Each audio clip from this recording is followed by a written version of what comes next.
the candidate himself so that he can speak and present his case to us. I now invite the Honorable Raila Odinga to be found within the premises and brought forward.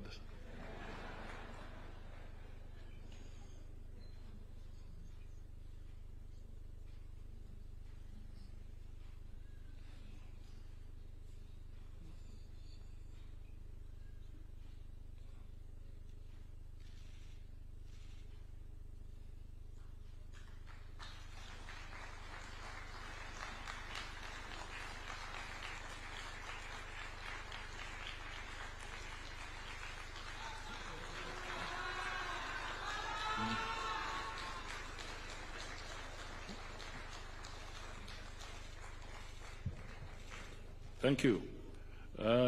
Ladies and gentlemen, I was being advised by His Excellency President Ruto that there is a Baba, a title that seems to go to His Excellency Olusegun Obasanjo, and then there is Baba. So, Your Excellency Raila Amolo Odinga, the podium is yours. You can address us. Thank you.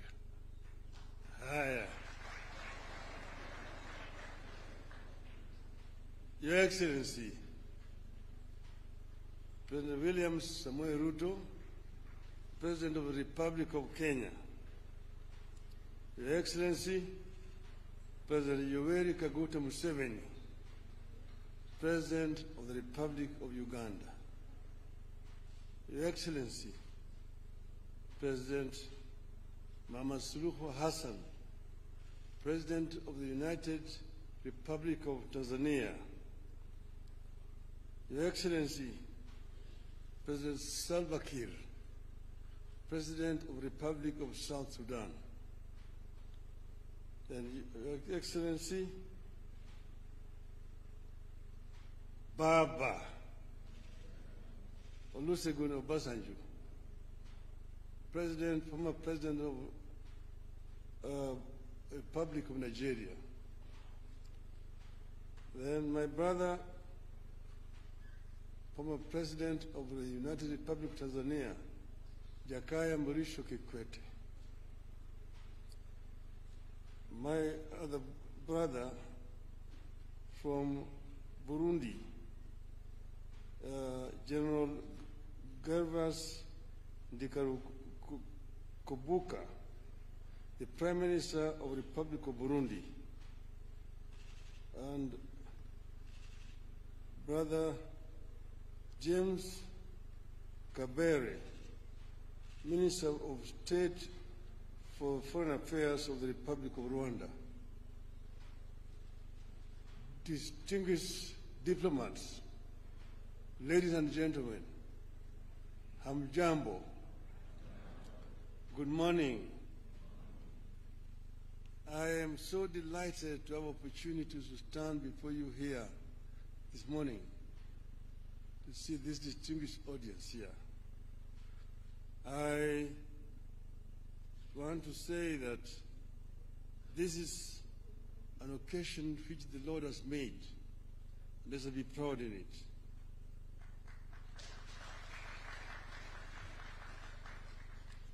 Today, I stand before you here as a candidate for the chairperson of the African Union Commission. I'm personally encouraged and humbled by the collective support for my country and the Eastern African region. The official unveiling of my candidacy as Kenya's nominee for the chairmanship of the African Union Commission is a major impetus and milestone in my bid. And I'm so happy that my brothers and sisters have taken time to come and be here physically and personally today.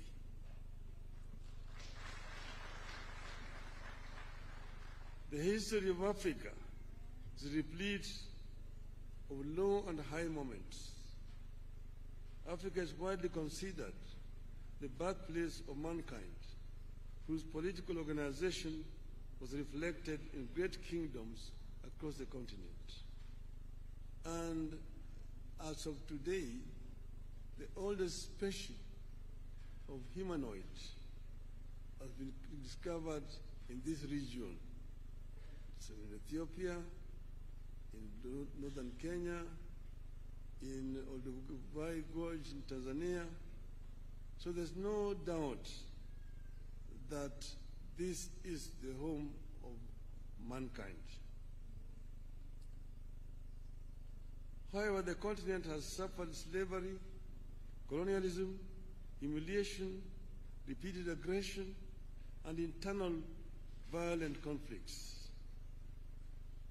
However, Excellencies, like the legendary phoenix, Africa has risen from the ashes of these historical atrocities to make a full-blown arrival on the global stage.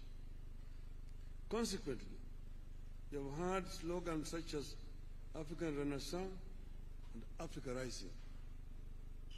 Nonetheless, I envisage an Africa where our visionary sloganeering will translate into strategic action for the transformation of our continent.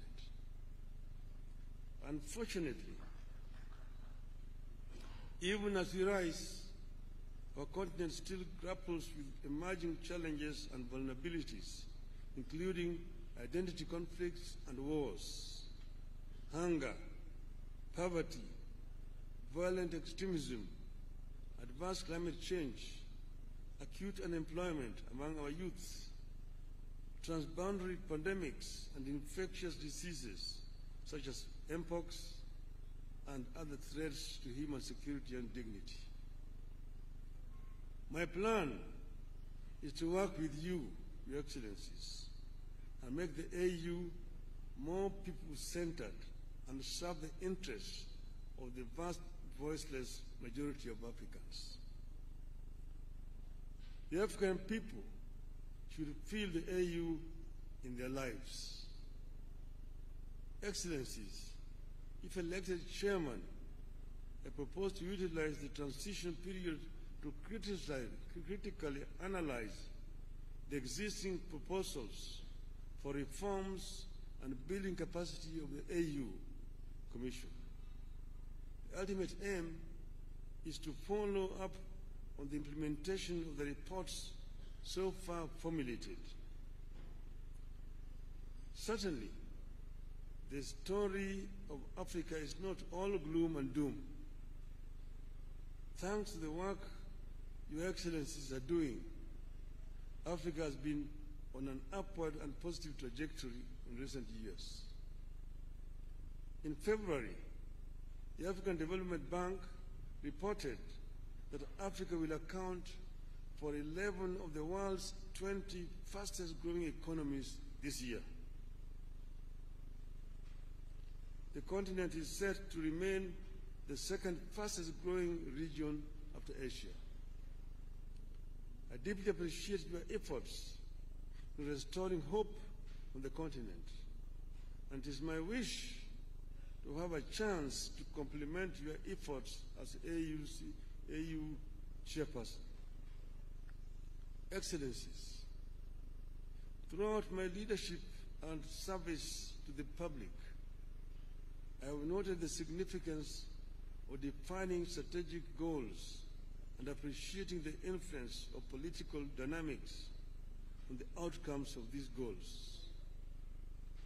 So decision-making must be backed by a balance between policy and geopolitics.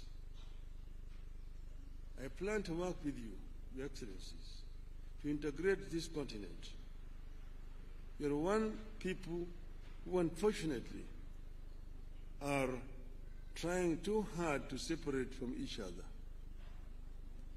I have traveled the length and breadth of this beautiful continent, and I have seen the faces of Africa's future. I was involved in peace negotiations in Burundi with Marimu Nyerere. I was involved as the mediator of the AU with the conflict in Côte d'Ivoire. was involved in Mozambique, so I understand the continent.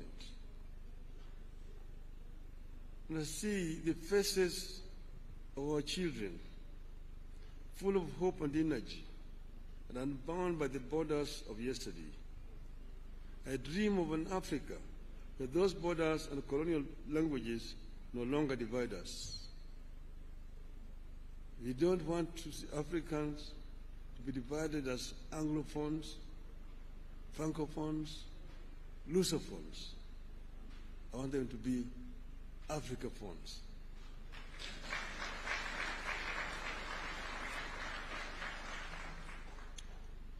From the hills of Kenya to the deserts of Sahara and the Kalahari, from the lakes of Great Rift to the rainforests of Central Africa, from Indian Ocean to the Atlantic, Africans must be one. Its resilience and hope for a bright future transmitted to our young people. Excellencies, ladies and gentlemen, my selection to be Kenya's candidate is not about one man's ambition, but an African's journey to serve the motherland. Indeed, I plan to constitute my cabinet of chairpersons with a continental outlook. I'm grateful that friends and eminent persons across Africa have volunteered to engage in my campaigns from the West, North, South, Central, and of course, Eastern Africa. Excellencies, I'm ready to serve. My heart is ready, and my hands are steady, and with your support, I shall get the opportunity to be of service to Africa, the cradle of mankind. I am made in Eastern Africa for Africa. I have said that I'm an Afro-optimist as opposed to Afro-pessimist. Afro-pessimists are those people who have given up on Africa, who say Africa is a lost cause, a wasted continent. But Afro-optimists are those people who believe in African development, that Africa can be developed with the efforts of the African people. This is what I believe in. I have come from the school that believes in the efforts of the founding fathers of our continent, those who were visionary, who envisioned an Africa that was united. Kwame Nkrumah, Ahmed Sekou Touré, Gamal Abdel Nasser,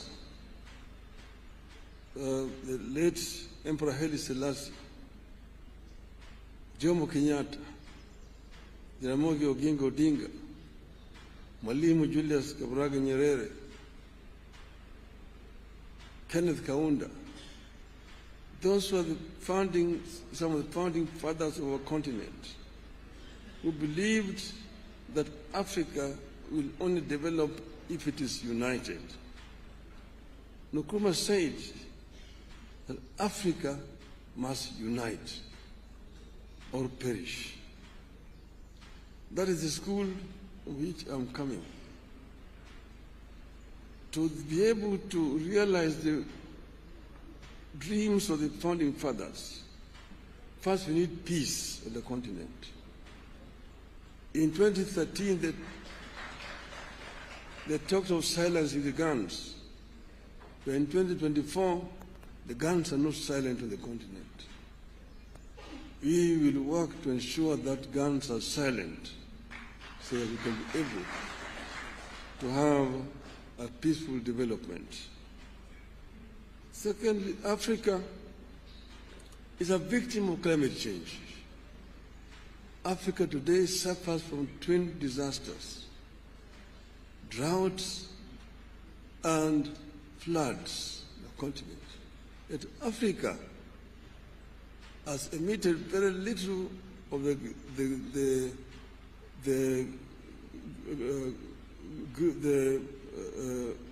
carbon that is polluting the world.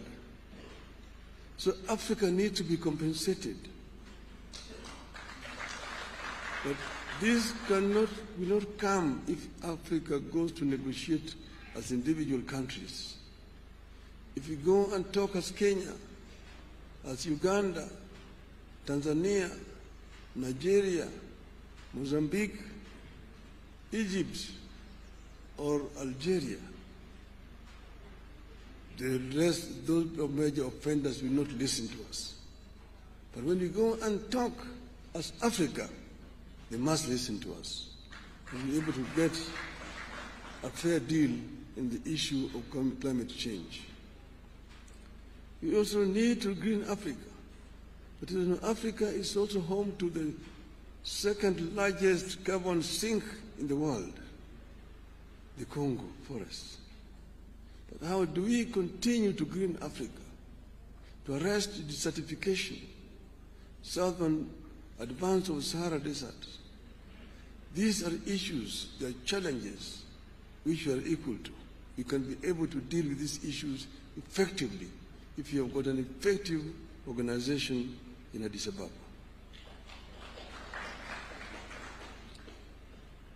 African youth today drown in the Mediterranean, trying to get to greener pastures in Europe. It's a shame. We must arrest this trend and ensure that we create a conducive environment within the continent here. That this youth do not have to flee to go to Europe. And this will only happen if Africa works together as a united continent. We know that Africa is one of the richest continents on planet Earth. It is a paradox. The richest continent is also the poorest in terms of living conditions of its people. This we must put to rest. We should not continue to blame those other people who have exploited the continent. We have the ability to reverse this trend and get Africa moving forward again. Therefore, we need to be able to ensure that Africa uses the resources that it has effectively. We need also to ensure that Africa also trades with itself. Africa is wasting a lot of time searching for markets where they put very unequal terms to our goods coming from Africa. The inter-African trade today stands at only 15%. Inter-European trade stands at 70%. Inter-Asian trade stands at 60%. Even inter-South American trade stands at 35%. We need to ensure that Africa trades more with itself. We need to address the constraining factors. One, the non-tariff barriers which have been imposed by other African countries against goods from neighboring countries. More importantly, we need to address the issue of infrastructure development in the continent that will make it easier for African countries to trade with each other. I have been the High Representative of the African Union on the issue of infrastructure. So I know the major challenges that Africa faces in the issue of infrastructure. The Trans-African highways, the Cape to Cairo, the Tunis to Cape, the Dakar through Khartoum to Djibouti, the Dakar, Lagos to Mombasa, the Beira to Lobito and Walvis Bay, the high-speed railway networks in the continent,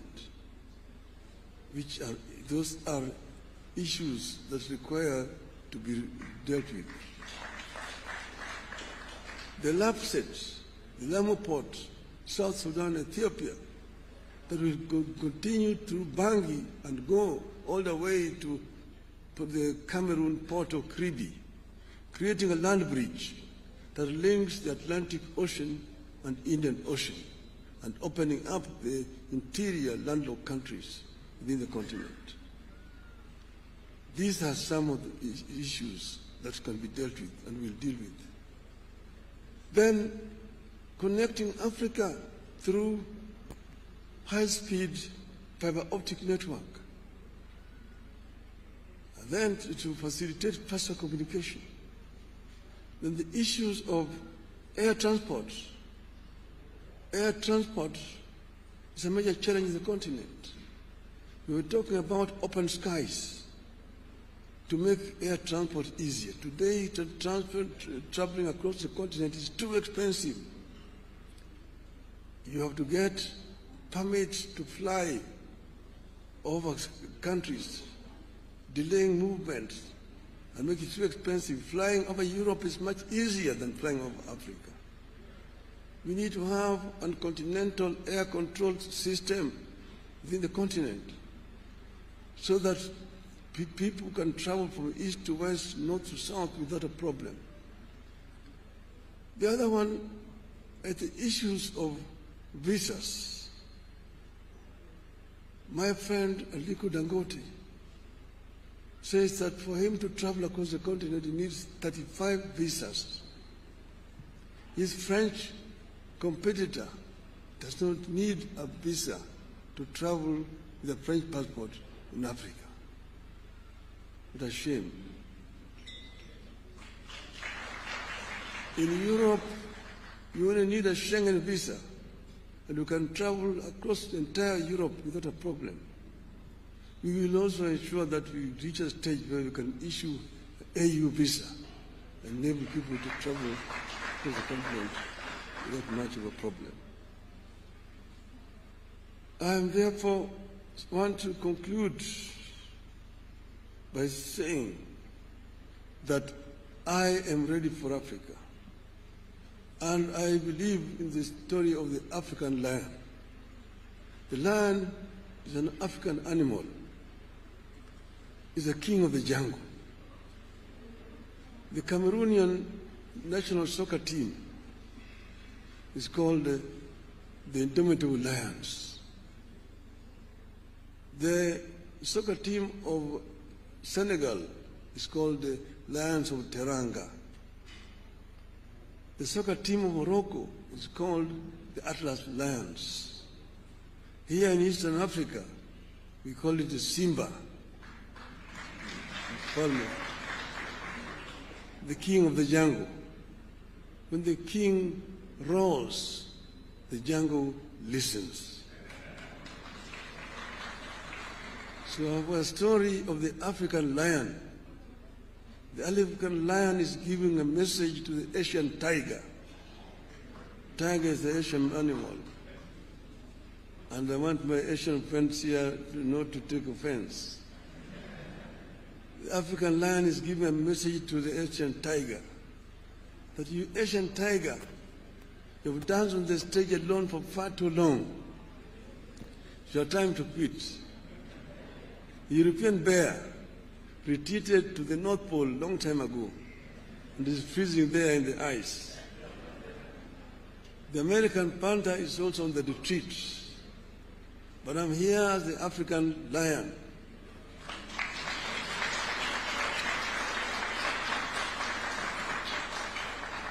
I've been asleep in the jungles of the Congo, but now I'm awake and I'm sitting on African gold, African oil, African diamonds, African iron and copper ores. I'm sitting on African bauxite. I'm sitting on African lithium and coltan and uranium. And I have the ability to transform all these materials that I have into wealth for the benefit of my people and claim the 21st century as an African century. End of the message from African Lion. Thank you very much, ladies and gentlemen.